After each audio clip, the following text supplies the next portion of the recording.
Number 1.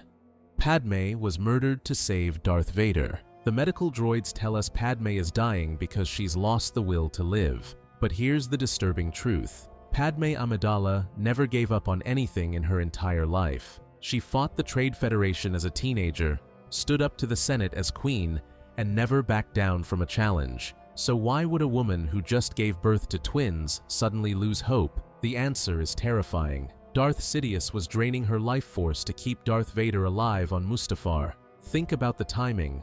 As Anakin burns on the lava banks, Padme mysteriously grows weaker. The medical droids can't explain her condition because they're not looking for supernatural causes. Her life energy is being siphoned away across the galaxy. Palpatine had already revealed his knowledge of Darth Plagueis' ability to manipulate life and death. What he didn't mention was that he'd learned those same techniques as Plagueis' secret apprentice. The Dark Lord of the Sith wouldn't let his newest weapon die, not when he had a convenient life source connected to Anakin through love and the Force. Number 2. Jar Jar Binks was the hidden Sith master. Everyone hates Jar Jar Binks, but what if that was exactly the point? What if every clumsy stumble and annoying joke was calculated deception from one of the galaxy's most dangerous Sith Lords? Watch Jar Jar's impossible combat sequences during the Battle of Naboo. He doesn't just get lucky, he performs acrobatic moves that mirror Jedi fighting techniques. His accidents destroy entire squadrons of battle droids with physics-defying precision. These aren't random comedic moments. They're Force-guided combat disguised as slapstick. Even more damning are his hand gestures. Throughout the prequel trilogy, Jar Jar subtly waves his hands while speaking to other politicians, eerily similar to Jedi mind tricks. His rise from outcast to senator happens suspiciously fast, and he's always present during crucial decisions that benefit Palpatine's rise to power. The smoking gun? Jar Jar literally hands Palpatine the emergency powers that destroy the Republic. In Attack of the Clones, he proposes the motion granting Palpatine unlimited authority. For someone supposedly naive about politics, he knows exactly how to dismantle democracy from within. George Lucas himself said Jar Jar was the key to the prequels. Actor Ahmed Best revealed there was even a deleted scene where Palpatine thanks Jar Jar for putting him in power. The perfect Sith Lord disguise? Being so irritating that nobody wants to look too closely at what you're really doing.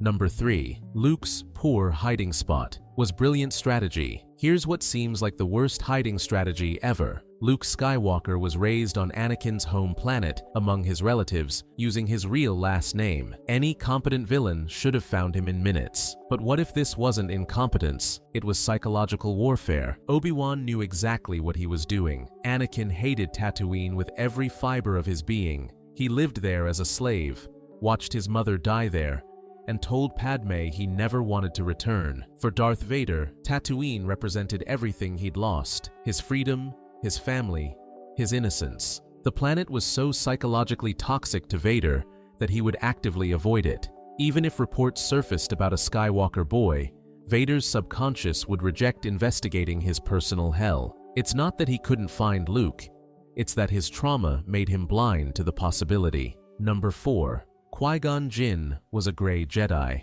The Jedi Council never trusted Qui-Gon Jinn, and now we know why. While Orthodox Jedi cling to the light side and Sith embrace the dark, gray Jedi operate in the dangerous middle ground. Qui-Gon displays every characteristic of this forbidden path. He consistently defies the Jedi Council, follows his own moral compass over the Jedi Code, and makes decisions based on personal intuition rather than established doctrine. His master was Count Dooku, who later fell to the dark side, and Obi-Wan admits Qui-Gon would have been on the council if he just followed the code more closely. Most telling is his obsession with training Anakin despite Yoda's clear warnings. A traditional Jedi would have accepted the council's wisdom, but Qui-Gon pushes forward anyway. He senses something in the boy that others miss, not necessarily the light side, but raw potential that could be shaped. His ability to retain consciousness after death, teaching Yoda and Obi-Wan to become Force ghosts, suggests he'd already begun exploring techniques beyond traditional Jedi teachings. Qui-Gon wasn't just a rebellious Jedi, he was walking the razor's edge between light and dark,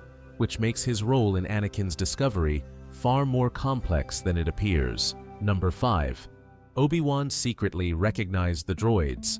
When Luke shows R2-D2 to Obi-Wan in A New Hope, the old hermit claims he doesn't recall owning any droids. Technically true, but also a masterpiece of misdirection from someone who fought alongside these droids for years during the Clone Wars. Watch Obi-Wan's behavior carefully. He never seems surprised when R2-D2 displays advanced hacking abilities, or when C-3PO demonstrates detailed knowledge of galactic politics. He treats them like familiar companions while maintaining the fiction of not knowing them. The strategy makes perfect sense. C-3PO had his memory wiped after Revenge of the Sith, so he genuinely doesn't remember their shared history. But R2-D2 retained everything, every mission, every secret, every detail about Luke's true heritage. Acknowledging their relationship would risk exposing information Luke wasn't ready to learn. Obi-Wan's selective memory serves the same purpose as his certain point of view philosophy about Vader killing Anakin. He's not lying. He's carefully managing the revelation of truth to protect Luke's psychological development. The droids become unwitting allies in maintaining the deception until Luke is ready for the whole story. Number 6. Boba Fett killed Luke's aunt and uncle. The charred skeletons of Owen and Beru Lars were supposedly victims of Imperial stormtroopers searching for the stolen Death Star plans, but stormtroopers don't typically vaporize bodies down to their bones. That level of destruction requires specialized equipment. Boba Fett, however, is famous for disintegration. Darth Vader specifically warns him, no disintegrations in The Empire Strikes Back, implying it's his preferred method. The special edition re-releases even show Fett on Tatooine around the time of the murders, establishing his presence in the area. The timeline supports this theory. Imperial forces were tracking the droids across Tatooine, following the trail from the Jawa sandcrawler to the Lars homestead. Fett, working as an Imperial bounty hunter, would have been the perfect candidate for this wet work.